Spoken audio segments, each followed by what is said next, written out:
ជំរាបសួរបងប្អូនទាំងគ្នាថ្ងៃនេះអត់មាននាំយកនៅរឿងថ្មីល្អមើលមួយទៀតមកសម្រាប់ជូនទៅកាន់បងប្អូនទាំងគ្នាទស្សនាហើយសង្ឃឹមថារឿងនេះនឹងទទួលបានការគាំទ្រច្រើននៅចុងឆ្នាំគឺមានរឿងចេញថ្មីហើយ graphic ស្អាតខ្លាំងមែនទែនហើយដើម្បីអាចភ្លក់តាន់ពេលវេលាគឺមានតែ admin សម្រាប់ចែកជូនបងប្អូនទាំងគ្នាទស្សនាតែប៉ុណ្ណោះហើយមុននឹងចូលទៅដល់ការសម្រាប់សាច់រឿងសង្ឃឹមថាបងប្អូនទាំងគ្នាជួយចុច like subscribe ហើយ comment រូបបេះដូងឲ្យ admin ម្នាក់មួយផងសាច់រឿងរបស់យើងចាប់ផ្ដើមឡើងនៃការប្រកួតគ្នារវាងស្ដេចសង្គ្រាមពីរនាក់ម្នាក់ក៏ត្រូវបានតែងតាំងទៅដោយទេវតាមានឈ្មោះថាអតីតសង្គ្រាម Fightian ការពីនៅច្រកទ្វារខាងលិចហើយម្នាក់ទៀតគឺជាតកូបិសាច់ដែលមានឈ្មោះថាចុងលូហើយការប្រកួតនេះក៏ជាការប្រកួតលើកចុងក្រោយរវាងពួកគេដែរហើយក៏មាននៅការភ្នាល់មួយបើសិនជាភាគីណាមួយចាញ់ក៏ត្រូវតែបកគលតំបន់គ្រប់គ្រងនោះឲ្យទៅកាន់អ្នកដែលឈ្នះធម្មពលរបស់ស្ដេចបិសាចឆុងលូនឹងក៏ពិតជាខ្លាំងមែនតែនក៏ប៉ុន្តែបើប្រៀបធៀបជាមួយនឹងអតីតសង្គ្រាម Fightian ក៏ហាក់បីដូចជាមិនអាចទៅរួចជាមួយនឹងគេនោះទេតែបើទោះបីជាយ៉ាងណាស្ដេចបិសាចនឹងក៏តែងតែមានដំណូតលើខ្លួនឯចំណេច Fightian គឺជារហស្សនាមរបស់ស្ដេចសង្គ្រាមតែប៉ុណ្ណោះឈ្មោះពិតរបស់គេគ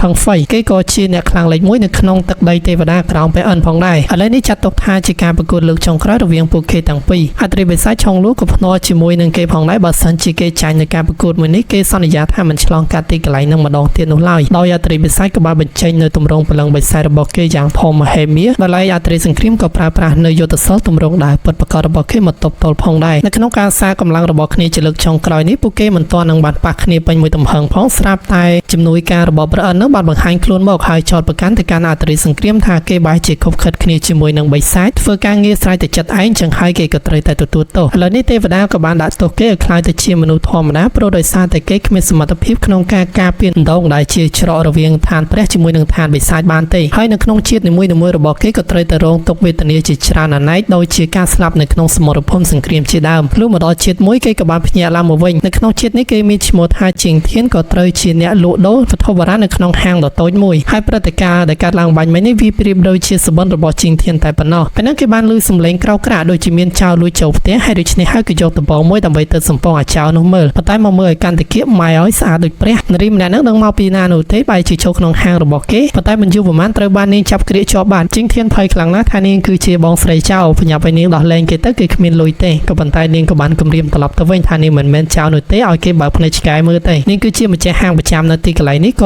៏ជាអ្នកស្រីທາງដែរដោយសារតែគេមិនជឿនាងក៏បានយកនៅផ្លាកសញ្ញាតកោທາງមកបង្ហាញតែពេលដែលបានឃើញច្បាស់នៅនឹងភ្នែកចឹងទៅដឹងថាគឺជាលោកស្រីធំសោះចឹងហើយក៏សូមអភ័យទោសពីនាងហើយក៏ឆ្ងល់ខ្លាំងណាស់ដែរហេតុអ្វីក៏បានជានាងតូចមកហាងយន្តអានរបស់គេទាំងកដាលយំចឹងតែស្រីທາងហ្នឹងក៏បានប្រាប់ទៅថានាងមកគឺដើម្បីទៅស្វែងរករបស់មួយតែប៉ុណ្ណោះដោយនាងបានហុចនៅបំណែកគម្រោងកំសៀវដីឥដ្ឋក្រហមយកមកឲ្យគេហើយស្វែងរកនៅកំសៀវរបស់វាក៏ប៉ុន្តែនៅក្នុងហាងទាំងមូលរបស់គេដូចជាគ្មានរបស់មួយនឹងផងហ្នឹងចឹងហើយក៏ធ្វើឲ្យអ្នកស្រីທາងរៀងខកចិត្តដែរព្រោះថារបស់នេះគឺជារបស់មុតជាតារបស់នាងបើសិនជាលោកតារបស់នាងដឹងថាវាក៏ត្រូវបានខូចប្រកាសជាត្រូវថ្មោហើយម្យ៉ាងទៀតលោកតារបស់នាងក៏កំពុងតែឈឺដេកនៅលើកន្ទេលខ្លាចថាគាត់ពិបាកចិត្តកាន់តែធ្ងន់ធ្ងរជាងធានបានឃើញថារោគកំសៀវទាំងមូលគឺគ្មាននោះទេក៏ប្រហែលជាគេអាចជួសជុលនៅកម្រិតរបស់កំសៀវមួយនេះបានព្រោះថាសមត្ថភាពរបស់គេគឺអាចកម្លាំងខ្លាំងណាស់គ្មាននរណាគេដឹងឡើយអ្នកស្រីທາងលើចឹងក៏ຕົកចិត្តគេហើយຕົកភារកិច្ចមួយនេះឲ្យជាងធានជាអ្នកធ្វើទៅតែបើសិនជាហ៊ានតែកុហកនេះនឹងត្រូវថ្មោងហើយកំឡុងពេលនោះស្រាប់តែប៉ះជាមួយនឹងទូរង្គើបវានឹងធ្លាក់ថោត្រូវកដាក្បាលហើយតែសំណាងល្អបានជាងធានរបស់យើងទៅចាប់តនហើយចំោះរបស់គេនឹងប៊ីសលោទៅដល់អ្នកស្រីທາងទៀតក៏ប៉ុន្តែសយអីអ្នកស្រីທາងនឹងក៏ reflect ខ្លាំងពេកយកនៅអាវុធសម្ងាត់របស់នាងពោពេញទៅដោយជាតិពឹសនឹងដល់ចំក្បាលរបស់គេច្រចតែធ្វើឲ្យអ្នកស្រីທາងមានការបារម្ភជាខ្លាំងរួចក៏បញ្ញាមកសួរថាតើគេមានអារម្មណ៍ថាឈឺចាប់ធ្ងន់ធ្ងរអីអត់តែជាងធានដូចជាមានអារម្មណ៍ថាធម្ម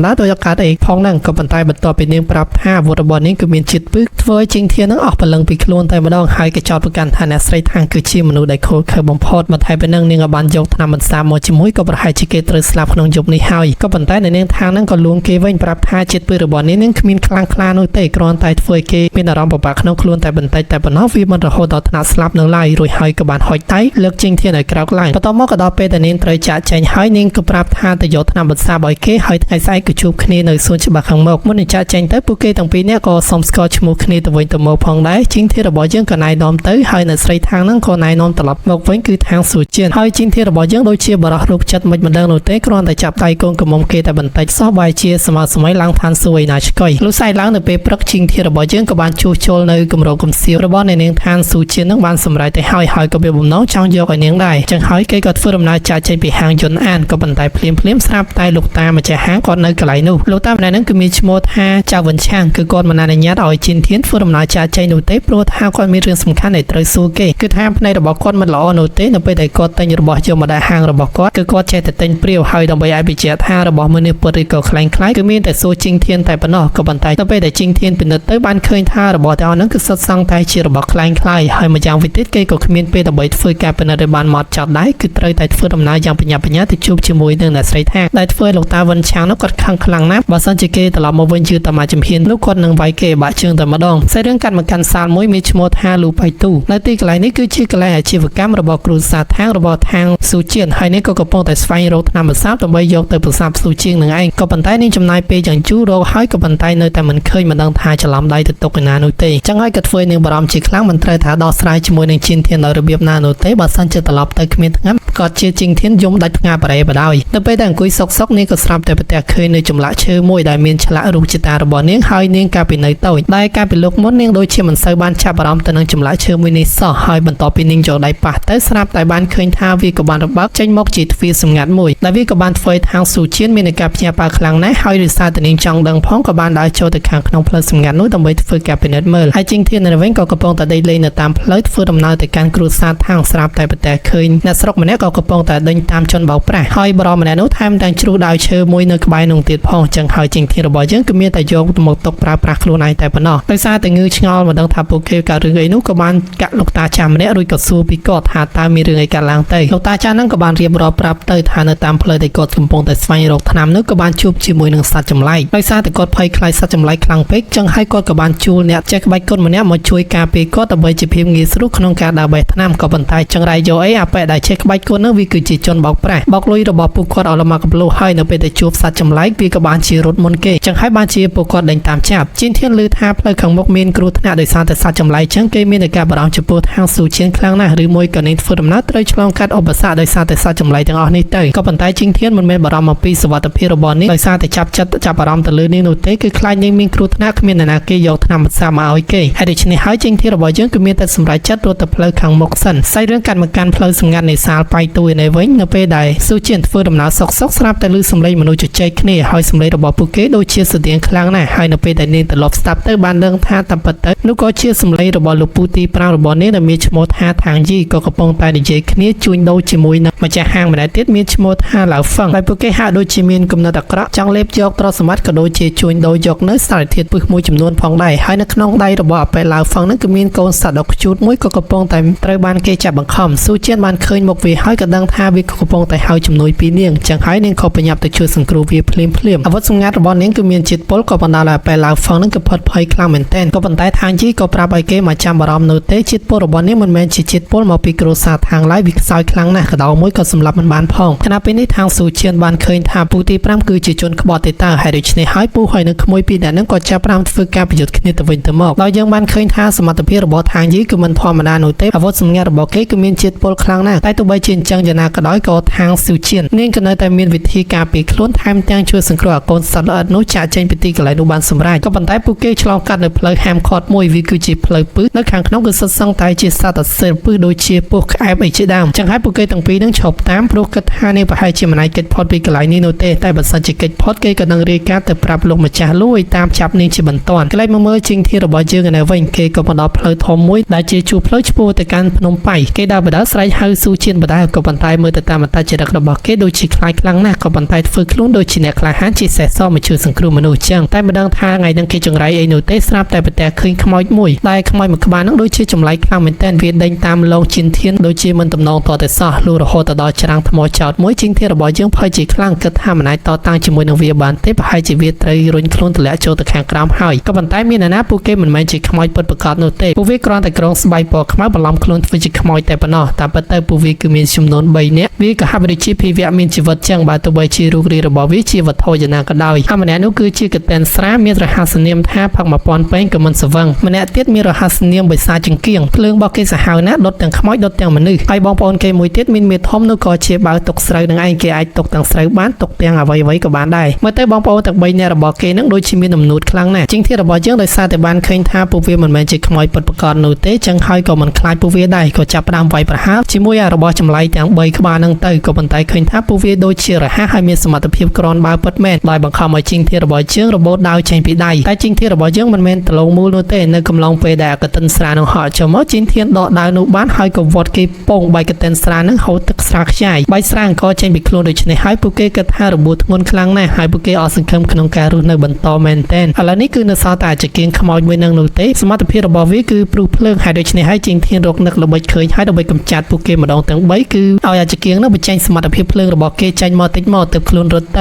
ៅប៉ុន្តែចូលអន្ទះរបស់ជាងធានជាងហើយនៅពេលដែលវាព្រុសភ្លើងទៅស្រាប់តែចំស្រារបស់គ្នាវាហើយដុតគ្នាវាទាំងពីរនាក់ទៀតខ្លាំងខ្លោចដូចជាអន្សមអាំងចឹងបងប្អូនទាំង3នាក់របស់គេឃើញថាមនុស្សម្នាក់នេះខ្លាំងពេកហើយគ្មានគីឡូតតាំងបាននៅទេក៏បញ្ញាប់ក្នុងគ្នារត់ចាក់ចេញផាកញ្ញាមអស់ទៅប៉ុន្តែជាងធានរបស់យើងនៅមានរឿងចង្រៃមួយទៀតគឺថាគេមិនទាន់មានដាវប្រើផងមានតែដាវឈើដែលគេឆ្នៃឲ្យតែលទ្ធផលត្រូវបានបាក់ទៀតអើយដាវរបស់ខ្ញុំមិនយូរប្រហែលជាងធានរបស់យើងធ្វើដំណើរមកដល់សាគ្រូសាທາງហើយគេក៏សុំមកជួបជាមួយនឹងអ្នកនាងថាងជាពិសេសក៏ប៉ុន្តែអ្នកយាមមិនអនុញ្ញាតឲ្យគេចូលទេហើយដោយសារតែលឺសលេងប្រកែកគ្នានៅខាងក្រៅចឹងហើយលោកពូទីប្រាំងរបស់អ្នកនាងថាងគឺថាងយីនឹងក៏បានចេញមកសួរគេថាមានរឿងអីចង់ជួបជាមួយនឹងអ្នកណាជាងធានបានប្រាប់គេទៅថាគេមកជួបជាមួយនឹងអ្នកនាងថាងស៊ូជៀនមកយកថ្នាំបន្សាបព្រោះថាគេត្រូវពឹសរបស់នាងហើយឯលោកពូថាងយីឮចឹងគាត់ចង់អស់សំណោយខ្លាំងណាស់ក៏ប្រាប់ឲ្យគេបញ្ញាប់ត្រឡប់ទៅវិញទៅជាតិពឹសរបស់នាងគឺគ្មានអ្វីពិសេសនោះទេគ្រាន់តែសត្វកដោកាឡាទូចៗនឹងមិនអាចសម្លាប់បានផងទៅរំពឹងអីទៅសម្លាប់មនុស្សទៀតហើយដោយសារតែគ្មានវិធីក្នុងការចរចាជាមួយនឹងគេបានហើយជាងធានរបស់យើងក៏មានតែសម្រេចចិត្តត្រឡប់ទៅវិញទាំងអស់សង្ឃឹមក្នុងចិត្តគិតថាពួកគេមិនចង់ឲ្យជួបជាមួយនឹងអ្នកនាងថាងឬមួយក៏អ្នកនាងថាងរបស់គេនឹងត្រូវបានសត្វចម្លែកនៅខាងក្នុងព្រៃនោះសម្លាប់បាត់ទៅហើយដោយសារតែផ្លូវពីគ្រួសារថាងមកខាងលោកវត្ថុអនុស្សាវរីយ៍យន្តអារបស់គេរៀងឆ្ងាយខ្លាំងពេកក៏បណ្ដាលឲ្យជាងធានរបស់យើងត្រឡប់មកវិញទាំងកដាយកក្នុងចិត្តរបស់គេគិតថាប្រហែលជាលោកតាម្ចាស់ហាងគាត់ដេកលោទៅហើយក៏ប៉ុន្តែផ្ទុយទៅវិញគឺគាត់កំពុងតែអង្គុយរងចាំដើម្បីសម្ពងគេនេះឯងលោកតាវិនឆាងគាត់មួម៉ៅក្តៅក្រហាយខ្លាំងណាស់មួយថ្ងៃនេះគឺគ្មានប្រយោជន៍យីតទៅសោះថែមទាំងត្រឡប់មកវិញទាំងកដាយកទៀតឬមួយក៏មិនចាប់ពីអីដែលគាត់ប្រាប់ទៅគាត់បានដេញវាយគេពេញនោះនៅពេលដែលជាងធានរត់គេចចេញពីដបងរបស់លោកតាសុកស្រាប់តែមានជើងខ្លាំងម្នាក់មកទម្លាយទ្វាររបស់គេក្រាំងបាក់ខ្ទេចធ្វើឲ្យជាងធានរੂហើយយីអបកាច់យកទ្វារអញថ្លៃខ្លាំងណាស់មិនជិតតែមកផ្លាញ់ងាយៗអញ្ចឹងម្នាក់ដែលបានបង្ហាញខ្លួនមកនោះគឺពិតជាចម្លែកមានមាឌធំខ្លាំងមែនតើជាពិសេសគឺជាដាវរបស់គេនេះតែម្ដងពូកែភ្នែកវិញនិយាយថាគួរឲ្យខ្លាចមុខមាត់របស់គេដូចជាស្ដេចពិសាយដែលគេបញ្ជិតគ្នាការបញ្ជាតិមុនអញ្ចឹងហើយគេក៏បាននិយាយទៅកាន់ជាងធានថាដល់ពេលដែលត្រូវកាន់ដាវហើយចាប់ដើមឡើងនៅក្នុងប៉មក្បាច់គុណនៃសាលាប៉ៃស៊ូពេលនោះនៅក្នុងបដិមូលមិនដឹងថាមានរឿងអីកើតឡើងនោះទេស្រាប់តែមានធម្មពលមួយប្រភេទបាញ់សម្ដៅមកកាន់ប៉មរបស់ពួកគេបំផ្លាញនៅដែនការពារទៀតហើយនៅខាងក្នុងនោះក៏មានអ្នកដឹកនាំម្នាក់ស៊ូសានឈីងវៃសាក្នុងប៉ទាំងអស់ឃើញអញ្ចឹងក៏បញ្ញាបរាយការប្រាប់ទៅកាន់លោកម្ចាស់វូជីសាច់រឿងរបស់យើងកាត់មកកាន់អត្រីបិសាចឆុងលួនៅវិញគេក៏កំពុងតែពិនិត្យមើលទៅលើដាវវេទមន្តដែលត្រូវបានចងច្បាក់ជាប់ទៅដោយត្រាធម្មពលរបស់ពួកព្រឹទ្ធាចារ្យនៅក្នុងប្រាក់ឆុងលួឃើញអញ្ចឹងក៏បញ្ញាប់ដកដាវនោះចេញគណៈពេលដែលព្រឹទ្ធាចារ្យទាំង5ហ្នឹងក៏បានបង្ហាញខ្លួនមកហើយអេដមីនក៏សូមណែនាំត្រួ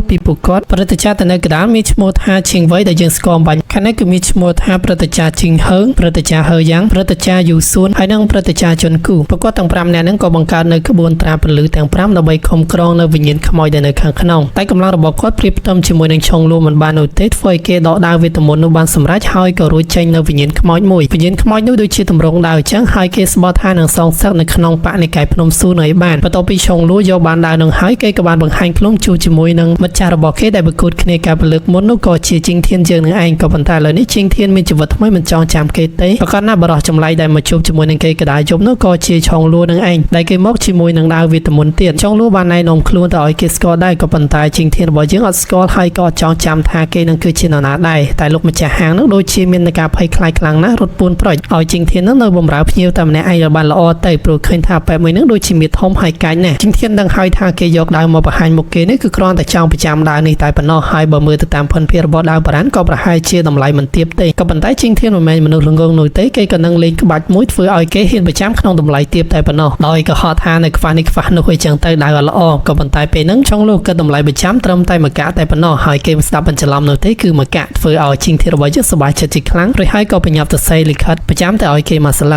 កប្រចាំនេះគឺមាន2ស្លឹកទុកសម្រាប់គេមួយហើយទុកសម្រាប់ខ្លួនឯងមួយទុកសម្រាប់ជីងធានគឺតម្រូវឲ្យគេទៅសេឈ្មោះហើយផ្តិតមេដាយនៅកន្លែងហ្នឹងផងហើយឆុងលួវិញគឺមិននឹកស្មាននោះទេថាមិត្តចាស់ដែលធ្លាប់ខ្លាំងក្លាប្រកួតគ្នាមួយស្មើការនោះបែរជាធ្លាក់ខ្លួនដល់កម្រិតនេះក៏ប៉ុន្តែមិនអីនោះទេវាគឺជាបណ្ដាសាចាំឲ្យគេដោះស្រាយដោយខ្លួនឯងទៅបន្ទាប់ពីគេធ្វើរួចហើយក៏ត្រឡប់ទៅវិញអត់យកលុយនោះទេក៏ប៉ុន្តែជីងធានរបស់យើងវហើយក៏ប្រកល់នៅលុយ1កាក់នេះឲ្យគេព្រមជាមួយនឹងលិខិតប្រចាំមួយស្លឹកបន្ទាប់មកក៏ចាក់ចេញបាត់ស្មៅឆឹងទៅធ្វើជីងធានរបស់យើងមើលសឹងតែមិនតនោះទេមកព្រៃភ្នែកដឹងទៅគេដល់ណាបាត់សាច់រឿងកាត់មកកាន់ខាងស៊ូជៀននៅវិញនាងក៏កំពុងតែពិភាក្សាគ្នាជាមួយនឹងអាកូនល្អិតតូចហ្នឹងនៅក្នុងវារិស័យចុងណានហើយអាល្អិតតូចដែលនាងបានជួយសង្គ្រោះហ្នឹងគេមានឈ្មោះថាហូយជីងដែលវាមានសមត្ថភាពពិសេសខ្លាំងណាស់ក្នុងការព្យាបាលជាតិពុលនៅក្នុងខ្លួនរបស់មនុស្សជាងនឹងទៅទៀតអ្នកដែលស្ដាប់ភាសាវាបានគឺមានតែស៊ូជៀនទេ ទេដែលឥឡូវនេះពួកគេទាំងពីរក៏ចុះកិច្ចសន្យាធ្វើជាមិត្តភក្តិជាមួយនឹងគ្នាទៅណាមកណាក៏ជាមួយគ្នាដែរតែឥឡូវនេះនាងធុញខ្លាំងណាស់ព្រោះថាចាំជីងធានល្មល្ងាចទៅហើយមិនទាន់បានឃើញគេត្រឡប់មកទៀតឡើងកដាលយប់ទៅហើយជីងធានវិញក៏បានយកដាវវេទមន្តនោះទៅទុកហើយក៏ចូលដេកនឹកគិតពីបរិះដ៏ចម្លែកព្រះនោះហើយនឹងដាវវេទមន្តមួយនឹងក៏ប៉ុន្តែហៀបនឹងដេកទៅហើយស្រាប់តែបានឃើញដាវនឹងមកដេកជាមួយខ្លួនដែរចុះមកចេះជីងធានក៏ប្រញាប់យកវាទៅទុកក្នុងហឹបហើយចាក់សោវាយ៉ាងណាដោយគិតថាវាប្រកាសជាមិនអាចចេញមកទៀតទេក៏ប៉ុន្តែត្រឡប់ក្រោយវិញស្រាប់តែបានឃើញវានៅចំពោះមុខឡើងចងងហោះតែដូចជាស្លឹកឈើបន្ថែមពីហ្នឹងវាក៏មានវិញ្ញាណទៀតផងមិនអនុញ្ញាតឲ្យជីងធានធ្វើដំណើរទៅណាមកណាដោយគ្មានវានោះទេធ្វើជីងធានជាងភ័យជាខ្លាំងគិតថាខ្មោចឡងក៏រត់ចេញពីផ្ទះទៅកណ្ដាលយប់ជួយផងម៉ែអើយខ្មោចឡ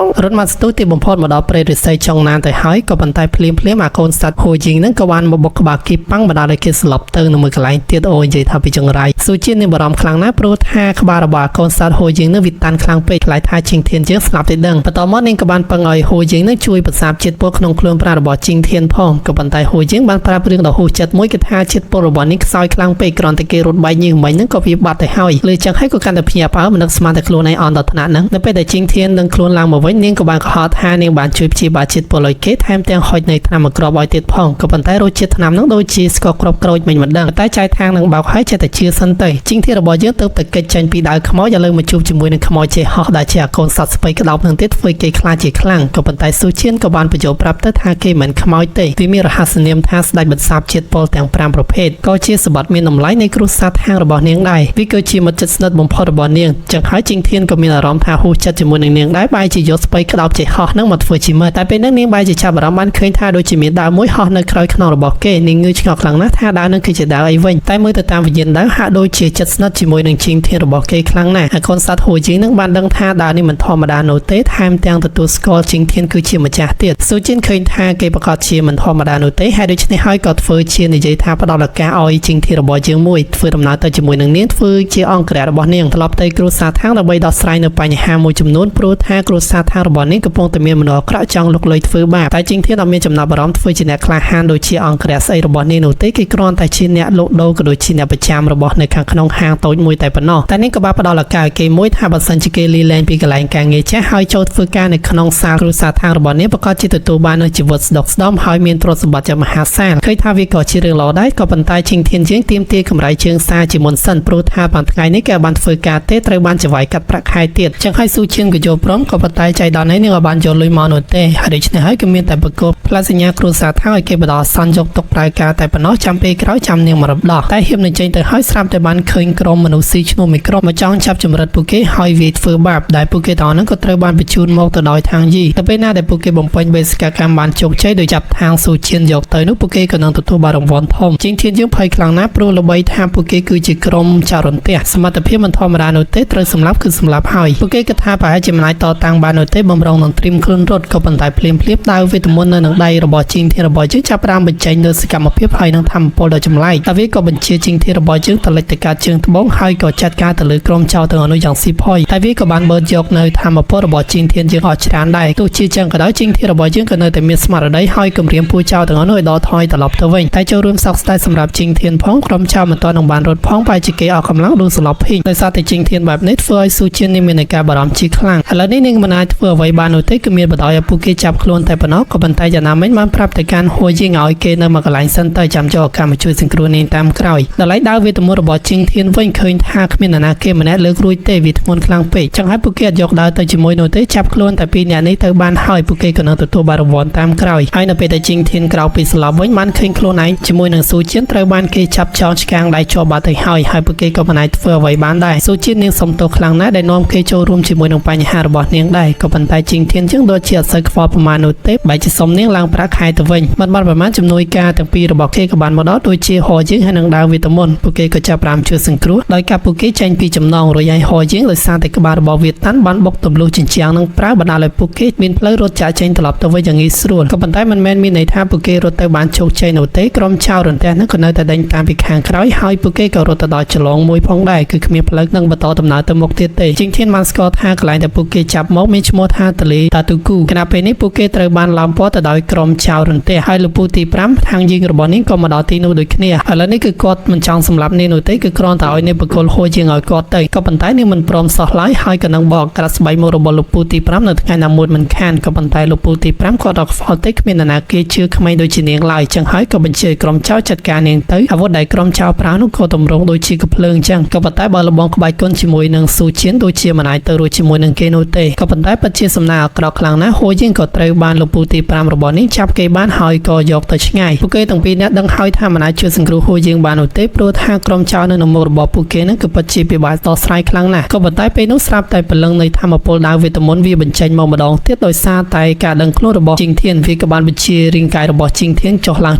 ងហើយដាវនោះក៏បានកាប់ទៅលើពួកគេពេញមួយទំហឹងផងដែរក៏ប៉ុន្តែដូចជាគ្មានប្រយោជន៍សាច់ការអីនោះទេគ្រាន់តែកាប់ពួកគេរបួសតែប៉ុណ្ណោះមិនដល់ថ្នាក់ស្លាប់ទេមិនយូរប៉ុន្មានជីងធានរបស់យើងក៏កម្លាំងសារជាថ្មីម្ដងទៀតធ្វើស៊ូជៀនមានការភ័យព្រួយចំពោះគេជាខ្លាំងហើយរឿងដែលរន្ធត់មួយទៀតគឺថាក្រុមចៅដែលបានដេញដូរទាំងអស់នោះបែរជាវិវត្តខ្លួនប្រែคล้ายទៅជាសត្វចម្លែកមួយរំពេចរាងកាយរបស់វាធំហើយគួរឲ្យខ្លាចខ្លាំងណាស់អញ្ចឹងហើយក៏មានតែស៊ូជៀនចេញមកទៅតទល់ជាមួយនឹងពួកគេតែប៉ុណ្ណោះព្រោះថាជីងធានពេលនេះអស់កម្លាំងទៅហើយក៏ប៉ុន្តែលទ្ធផលនាងមិនអាចតតាំងជាមួយនឹងពួកវាបានទេហើយនៅកំឡុងពេលដែលនាងបំរុងនឹងត្រូវបានពួកគេសម្លាប់ទៅហើយជីងធានមានចិត្តចង់ការពារនាងជាខ្លាំងអញ្ចឹងហើយក៏បណ្ដាលឲ្យមានធម្មពលបណ្ដាលមកពីដាវហូរចូលក្នុងរាងកាយរបស់ជីងធានហើយធ្វើឲ្យគេទទួលបាននូវធម្មពលដ៏ខ្លាំងមួយក្បាច់ដាវហើយនឹងចលនារាងកាយរបស់គេពិតជាលយខ្លាំងណាស់ត្រឹមតែ1វិនាទីនោះទេគឺថាពួកនឹងត្រូវបានកាត់ក្បាលលេងក៏ប៉ុន្តែមិនមែនមានន័យថាកាត់ក្បាលទាំងអស់នោះឡើយនៅសល់មួយចំនួនទៀតព្រោះថាក្រុមចៅនឹងមានច្រើនចឹងហើយជីងធានគឺមានតែប្រយុទ្ធបន្តជាមួយនឹងពួកគេទេក៏ប៉ុន្តែពេលនេះជីងធានហាក់ដូចជាអស់ធម្មពលពីខ្លួនទៅហើយរាងកាយក៏សើតបស្មារតីលែងជាប់ហើយកំឡុងពេលដែលត្រូវបានពួកគេបំរុងសម្លាប់ក៏ស្រាប់តែមានជើងខ្លាំងម្នាក់បានបង្ហាញខ្លួនជួយសង្គ្រោះទៅកាន់ពួកគេទាំងពីរបានយ៉ាងងាយស្រួលដែលក្បាច់គុណលំបីរបស់គេម្នាក់នេះគឺលយខ្លាំងណាស់សត្វចម្លែកទាំងនោះមិនមែនជាដៃគូរបស់គេទេដាក់មកឆ្វាច់ពីឆ្វាច់ស្លាប់អស់ទៅជីងធានឃើញគេទទួលបានជោគជ័យចឹងក៏អស់ចិត្តហើយសន្លប់លុះស្អែកឡើងគេដឹងខ្លួនឡើងមកវិញបានឃើញថាខ្លួនឯងស្ថិតនៅលើខុនសំពៅមួយត្រូវបាននាងថាក៏កំពុងតែធ្វើការព្យាបាលហើយនាងក៏ថាឲ្យគេដែរស្រ័យដូចជាកូនក្មេងចឹងណាមួយនាងព្យាបាលគេមិនហ៊ានមើលរូបរាងគេទេជីងធានពេលនេះដឹងហើយថាលទ្ធផលធ្វើជាអង្គរៈរបស់នាងវាស្លាប់ពីរស់ចឹងឯងបន្តមកអ្នកជួយសង្គ្រោះពួកគេក៏បានចូលមកដល់ដែលតាមពិតទៅគឺ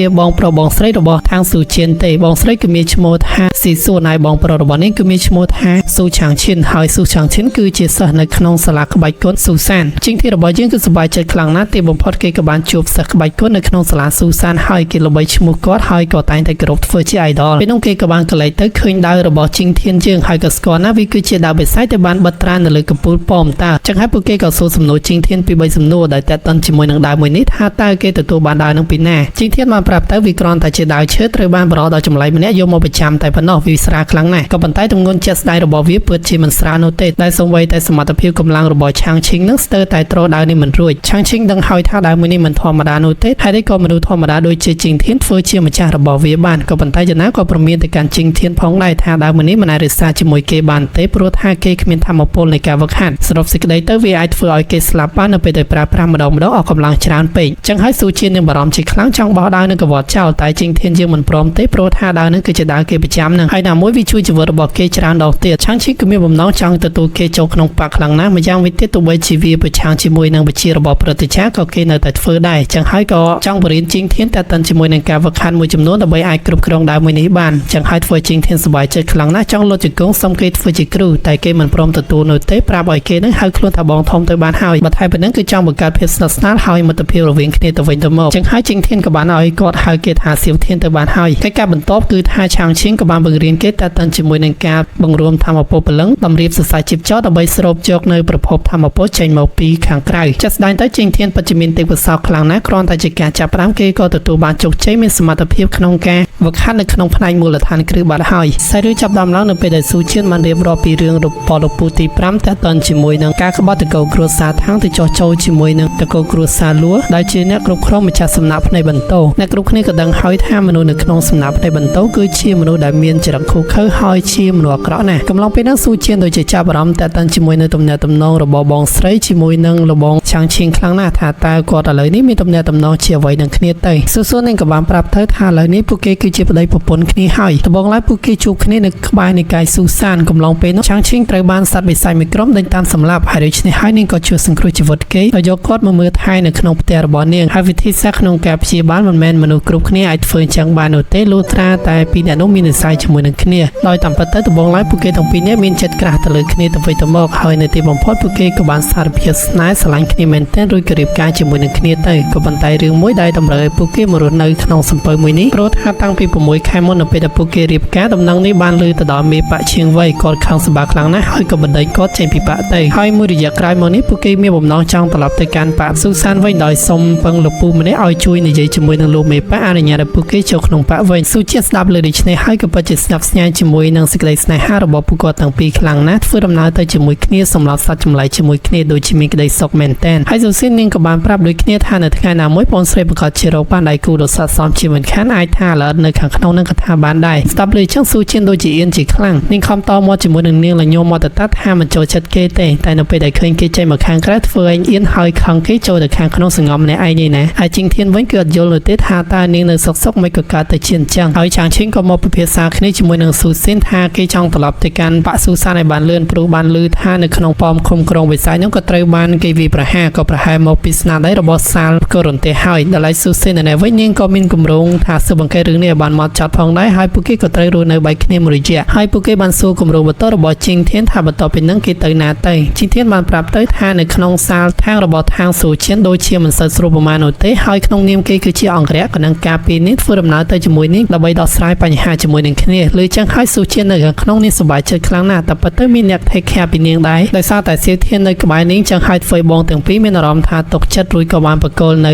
យន្តស័ក្តិសិទ្ធិមួយដើម្បីការពារខ្លួនកំឡុងពេលដែលមានអាសន្នធំណាមួយដែលបានកើតឡើងហើយមុនពេលដែលបែកគ្នាឆាងឈិនក៏បង្រៀននៅក្បាច់គុណមួយចំនួនដល់គេផងដែរក្នុងការគ្រប់គ្រងនៅធម្មពលប្រើប្រាស់ដាវការបង្ហាញនេះគឺថាឆាងឈិនដូចជារៀងស្ញាក់សរសើរគេខ្លាំងណាស់ត្រឹមតែប្រមាណថ្ងៃសោះការបង្ហាញរបស់គេបានរលូនទាំងស្រុងទាំងសក្តានុពលហើយនឹងទេពកោសល្យដូចជាមនុស្សដែលមានបទពិសោធន៍ក្នុងការប្រយុទ្ធរាប់ពាន់ឆ្នាំមកចឹងហើយឆាងឈិនក៏សង្ឃឹមផងដែរថាបន្ទាប់ពីគេចេះក្បាច់គុណទៅគេក៏នឹងប្រើវាក្នុងផ្លូវដ៏ត្រឹមត្រូវហើយថាមិនធ្វើជាមនុស្សអាក្រក់ទេតែរឿងកាត់មកកាន់សាលផ្គររន្ទះនេះវិញគឺថាដោយបិសាចដែលបានត្រួតខ្លួនចេញមកពីការខំក្រងរបស់បាក់ស៊ូសានគេក៏បានមកសហការគ្នាជាមួយនឹងមេបាក់ផ្គររន្ទះដើម្បីជាការដោះដូរដោយបិសាចនេះក៏បានបកគលនៅក្របថ្នាំមួយចំនួនដែលជួយបង្កើនសមត្ថភាពនៃការវឹកហាត់របស់មេបាក់នៃសាលផ្គររន្ទះនឹងមានឈ្មោះថាលូរូលីហើយសំណើរបស់ដាវបិសាចនឹងគឺមិនធម្មតានោះទេហើយគេក៏បានសន្យាដូចគ្នាបន្ទាប់ពីលូរូលីបានធ្វើកិច្ចការនេះចប់ហើយដាវបិសាចក៏សន្យាថានឹងធ្វើឲ្យគេក្លាយទៅជាអ្នកគុណនិយមដ៏ខ្លាំងជាងគេនៅលើលោកដោយសារតែមហិច្ឆតាលោភលន់របស់លូរូលីគឺគេមិនឈប់ត្រង់នឹងនោះទេដោយគេបានយកព្រមទៅនឹងសំណើនេះដោយអត់លក្ខខណ្ឌពេលនោះທາງយីក៏ស្រាប់តែមកជួបគាត់ព្រោះលើដំណឹងថាគាត់បានគ្រូថ្មីមួយហើយគ្រូនឹងមានសមត្ថភាពពូកែខ្លាំងណាស់ឬមួយក៏គាត់លែងត្រូវការសត្វបង្ក្រាបជាតិពុលទាំង5នឹងទៅមេប៉ាលូលើចឹងក៏តបត្រឡប់ទៅវិញថាគាត់នៅតែត្រូវការចឹងហើយដើម្បីជាការសុំទោសគាត់ក៏បានប្រគល់នៅថ្នាំមួយគ្រាប់តែថ្នាំមួយគ្រាប់ហ្នឹងក៏ពិតជាវិសេសខ្លាំងណាស់ក្រោយពីលេបវាហើយគឺបង្កើនកម្លាំងធម្មពលរបស់គេភ្លាម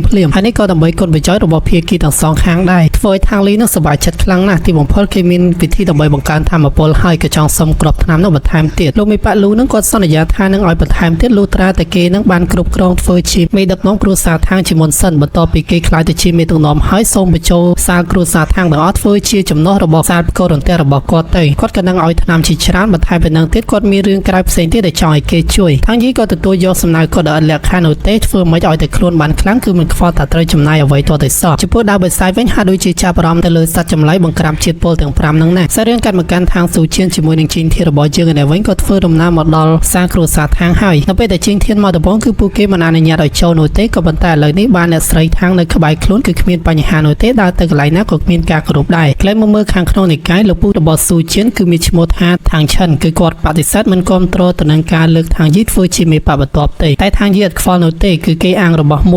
ួយនោះក៏ជាហូយីងសត្វទេពដែលមានសមត្ថភាពបង្ក្រាបជាតិពុលទាំង5អ្នកគ្រប់គ្នាគ្រាន់តែបានឃើញវាហើយផ្ញើប៉ាខ្លាំងណាស់ក៏ប៉ុន្តែភ្លាមស្រាប់តែស៊ូជៀននឹងក៏បានមកដល់ប្រាប់ថាវាគឺជារបស់នាងនោះទេក៏ប៉ុន្តែគ្មាននរណាគេម្នាក់ជឿនាងនោះឡើយលពូទី3គឺជាលពូທາງតៃគាត់ក៏មិនជឿស៊ូជៀនដូចគ្នាតែស៊ូជៀនក៏បានបកស្រាយប្រាប់ទៅថាលពូទី5គឺជាជនក្បត់ដែលបានខົບខិតជាមួយនឹងសាលផ្គររន្ទះក៏ប៉ុន្តែនិយាយប្រាប់ដោយគ្មានភ័ស្តុតាងបែបនេះគ្មាននរណាគេម្នាក់ជឿនាងនោះទេម្យ៉ាងវិញទៀតគឺថាអ្នកគ្រប់គ្នាសម្រេចឲ្យគេខ្លាយទៅជាមេដឹកនាំគ្រួសារທາងហើយជាតារបស់នាងដេកនៅលើកន្ទេលគ្មានថ្ងៃនឹងជាសះស្បើយនោះទេហើយស៊ូជៀនក្នុងនាមជាចៅស្រីរបស់គាត់គ្មានសិទ្ធិអីនិយាយនៅក្នុងទីនេះសូម្បីតែមួយម៉ាត់សោះឡើយបើតាមច្បាប់ជីងធានបានឃើញថាបែបនេះសម្បូរទៅដោយល្បិចកលខ្លាំងណាស់ហើយក៏ចោទប្រកាន់គេថាជាមនុស្សដ៏គួយខ្ពើមសូម្បីតែធ្វើជាអ្នកបម្រើយាមនៅមាត់ទ្វារនោះក៏មិនស័ក្តិសមផងស៊ូជៀនក៏នៅតែមិនសុខចិត្តព្រោះថាហូយីងគឺជារបស់នាងនោះទេម្យ៉ាងវិញទៀតគេបានខົບខិតជាមួយនឹងសាលផ្គររន្ទះហើយជាមួយនឹងពួកបិសាចទៀតផងដូចជាអំបញ្ញមិនអញ្ចឹងគ្មានភ័ស្តុតាងដើម្បីបញ្ជាក់គឺគ្មាននរណាគេជឿទេម្យ៉ាងវិញទៀតថាយីក៏ជាអ្នកដឹកនាំជំនាន់ក្រោយផងដែរព្រោះថាមេដឹកនាំចាស់ដែល ជាលោកតារបស់ស៊ូជៀននឹងក៏ដល់ដំណើរការមួយដែលងើបលែងកើតហើយថាជាដំណើរការចុងក្រោយរបស់គាត់ហើយក៏មិនអាចដឹកនាំបកបន្តទៀតបានទេ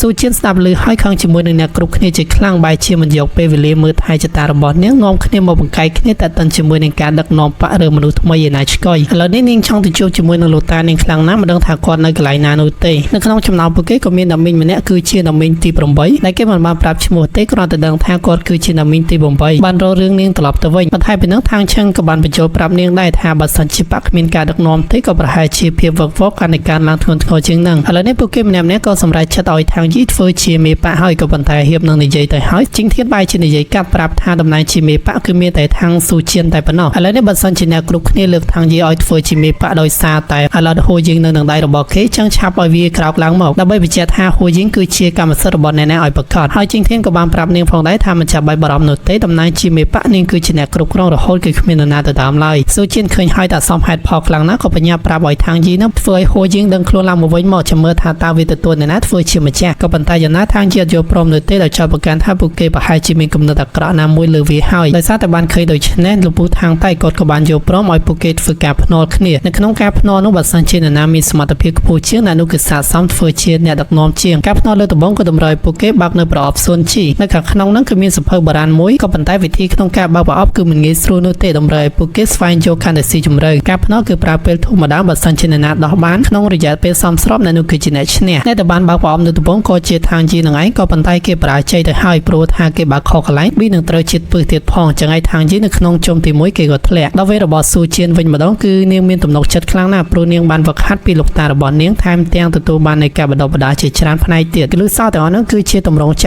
ក្រានាងដោះបានយ៉ាងងាយស្រួលហើយសូមសង្ខេបខ្លីតែម្ដងទៅទីបំផុតស៊ូជៀនក៏បើកវាបានសម្រេចចឹងជុំទី1គឺថាស៊ូជៀនគឺជាអ្នកឈ្នះនៅក្នុងជុំទី2នេះគឺតម្រូវឲ្យពួកគេសាកល្បងនៅថ្នាំពុលដែលបង្កើតឡើងទៅដោយលោកពូទី3បន្ទាប់ពីផឹកថ្នាំពុលហើយត្រូវតែរៀបចំគ្រឿងថ្នាំបិសាបឲ្យបានអ្នកណាដែលអាចដោះស្រាយបិសាបជាតិពុលនឹងបាននោះគឺជាអ្នកឈ្នះហើយអ្នកដែលបានសាកល្បងដំបូងគេនោះក៏ជាស៊ូជៀនអ្នកគ្រប់គ្នាក៏សុទ្ធតែដឹងហើយថាសមត្ថភាពរបស់ស៊ូជៀនតាក់ទងជាមួយនឹងថ្នាំបិសាបជាតិពុលនឹងដូចជាគ្មានប្រយោជន៍នោះទេសូម្បីតែថ្នាំលាជាតិពុលនឹងក៏អត់ប្រយោជន៍ដែរហើយថានាងគ្មានទេពកោសល្យក្នុងផ្នែកថ្នាំទេជីងធាននៅវិញដោយសារតែបានឃើញថាម្ចាស់ស្រីរបស់ខ្លួនដូចជារៀងស្ទាក់ស្ទើរហើយដូច្នេះហើយគេក៏យកដបថ្នាំនោះមកផឹកបំពុលខ្លួនឯងដើម្បីទុកពេលឲ្យនាងស្វែងរកនៅថ្នាំបិសាបហើយនៅមួយក៏មិនចង់ឲ្យម្ចាស់ស្រីរបស់ខ្លួនមានគ្រោះថ្នាក់ដែរທາງយីក៏បានប្រមានប្រាប់ទៅថាការសម្រេចចិត្តរបស់គេដូចជាលេងសើចទៅនឹងជីវិតពេកហើយព្រោះថាស៊ូជៀនគ្មានចេះស្អីតាក់ទងជាមួយនឹងថ្នាំបិសាបឲ្យនៅនោះទេគេផឹកទៅដូចជាសម្រាប់ខ្លួនឯងអញ្ចឹងក៏ប៉ុន្តែជីងធានយើងនៅតែជឿជាក់ទៅលើសមត្ថភាពរបស់ម្ចាស់ស្រីខ្លួនការទុកចិត្តពីសំណាក់ជីងធានដូច្នេះធ្វើឲ្យស៊ូជៀនមាននៅការរំជួលចិត្តជាខ្លាំងហើយនាងក៏បានដឹងពីសមត្ថភាពខ្លួនឯងច្បាស់ណាស់ថាមិនអាចផ្សំថ្នាំបិសាបបានទេហើយដូច្នេះហើយនាងក៏សម្រេចចិត្តចោះចាញ់នៅក្នុងជុំនេះតែម្ដងទៅដោយនាងមិនចង់ឲ្យជីងធានមកបន្ថយបន្ថាននឹងគ្រោះថ្នាក់ដោយសារតែនាងនោះឡើយចឹងជុំទី2គឺທາງយីជាអ្នកឈ្នះដោយທາងស៊ូជៀនគឺបោះបង់នៃការប្រកួតនៅក្នុងជុំទី3គឺតម្រូវឲ្យពួកគេប្រយុទ្ធជាមួយនឹងសត្វពឹសមួយវាគឺជាសត្វពស់សកាក្រហមដែលពស់នេះមានពឹសខ្លាំងណាស់ជីងធានរបស់យើងក៏យកព្រមនោះទេក្នុងជុំទី2តាក់ទងជាមួយនឹងជាតិពុលហើយពួកគេបានចាញ់ឥឡូវនេះជុំទី3បែរជាតាក់ទងជាមួយនឹងជាតិពុលទៀតមិនឲ្យពួកគេទៅស្លាប់ទៅហើយតែមកទេហើយដោយសារតែបានឃើញថាស៊ូជៀនដូចជាពិបាកចឹងហើយทางយីក៏យកព្រមឲ្យពួកគេទាំងពីរនឹងចូលទៅប្រកួតជាមួយគ្នាទៅព្រោះថាអាយុរបស់ทางយីជាមួយនឹងពួកគេទាំងពីរគឺខុសខ្ទប់គ្នាឆ្ងាយខ្លាំងណាស់ចឹងហើយគេក៏មិនចង់ធ្វើបាបក្មេងដែរចឹងហើយការប្រកួតក៏សម្រេចทางយីម្នាក់ឯងដល់ឯខាងស៊ូជៀនក៏មានជំនួយការរបស់នេះទៅជាមួយការប្រយុទ្ធជាមួយនឹងសត្វពស់ពឹសកាក្រហមនឹងក៏បានចាប់ដើមឡើងមកដោយทางយីគឺជាមនុស្សឆ្លាតខ្លាំងណាស់គេឲ្យពួកគេទាំងពីរនឹងចូលមិនទៅឲ្យគេឆ្លៀតយកឱកាសរកឃើញឱកាសល្អហើយវាប្រហារតាមក្រោយហើយដោយសារតែការប្រយុទ្ធគ្នាជាមួយនឹងពស់វាអូបឡាយពេលវេលារៀងយូរខ្លាំងពេកចឹងអេដមីនក៏សង្ខេបខ្ល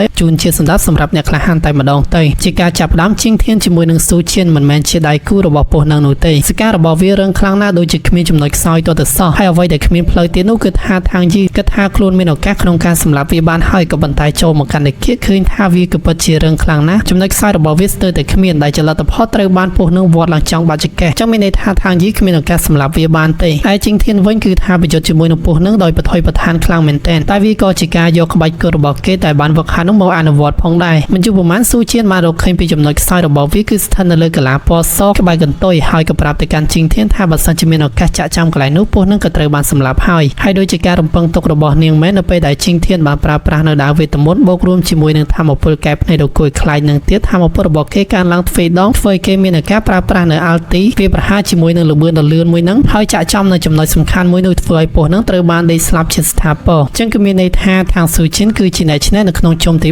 3ហើយលទ្ធផលនៃការឈ្នះគឺ2-1 មួយមានន័យថានាងក៏ខ្លាយទៅជាប្រមុខដឹកនាំគ្រួសារທາງដែរតែអ្នកគ្រប់គ្នានៅក្នុងគ្រួសារក៏ឯកភាពក៏ប៉ុន្តែភ្លាមស្រាប់តែលេងវត្តមានដ៏មីងម្នាក់ដែលមានឈ្មោះថាທາງជាអ៊ីនដែលគាត់មិនបានយល់ព្រមឲ្យនាងធ្វើជាប្រមុខដឹកនាំគ្រួសារທາງទេហើយមូលហេតុក៏មិនដឹងដូចគ្នាថាវាយ៉ាងម៉េចចឹងមានតែរងចាំតាមដានទស្សនានៅក្នុងភាគទី4បន្តតែប៉ុណ្ណោះហើយ admin ក៏អរគុណបងប្អូនទាំងគ្នាខ្លាំងមែនទែនដែលគាំទ្រនៃការសម្រាយអធិស្ឋានបើសិនជាមានកំហុសខុសឆ្គងណាមួយកើតឡើងដោយអចេតនា admin ក៏វិលត្រឡប់មកវិញជាមួយនឹងវីដេអូសម្រាយរឿងបន្តពីសំណាក់ admin មេប៉ាសៀវក៏មានតែប៉ុណ្ណឹងនោះទេជូនពរឲ្យបងប្អូនទាំងគ្នាសុខភាពល្អបវររឿងមានលុយចាយកាន់ពេញដៃ